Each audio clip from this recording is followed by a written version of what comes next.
இலை மஞ்சள் கலராக மாறுறதுக்கான வைரஸை செடிக்கு செடி பரப்புறது சாறு உறிஞ்சும் பூச்சிகள்.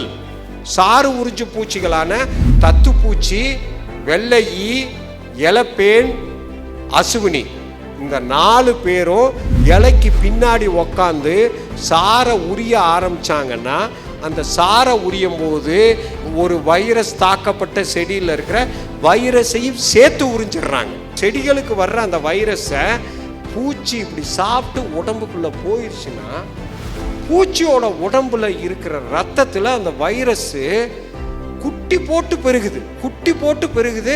பூச்சியோட ரத்தத்தில் வைரஸ் பெருகிற வேகம் கணக்கில் அடங்காதது. வித்தின் 3 மணி நேரத்துக்குள்ள ஒரு வைரஸ் கிருமி போச்சுன்னா 1 லட்சம் வைரஸ் கிருமியாக மாறிடும் 3 மணி நேரத்தில். திருப்பி இந்த ஃபுல் டோஸ் உடம்பு உச்சந்தலையிலேருந்து உள்ளங்கால் வரைக்கும் அந்த பூச்சி 1 லட்சம் வைரஸ் கிருமிகளோட போய் அடுத்த செடியில் சாப்பிடலாம் வேண்டாம், வாயை வச்சு ஒரு நக்குச்சினாலே போதும், அந்த செடிக்கு வைரஸ் போயிடும். இங்கே தொடர்ச்சியாக வயலை கண்காணிப்பில் வைக்கும்போது ஒரு செடி மஞ்சள் கலர் ஸ்பாட்டு பெருசாகிக்கிட்டு இருக்கு அப்படின்னு நீங்கள் பார்த்துக்கிட்டு இருக்க 3வது நாளைக்குள்ளேயே உங்கள் என்டையர் வயலை என்னவா மாறிடும்? மஞ்சளாக மாறி. இதுதான் சிக்கல். அப்போ இந்த வைரஸ் தாக்குதலை கொண்டு போகிறது வெள்ளை ஈன்னு சொல்கிறேன், சாறு உறிஞ்சும் பூச்சி.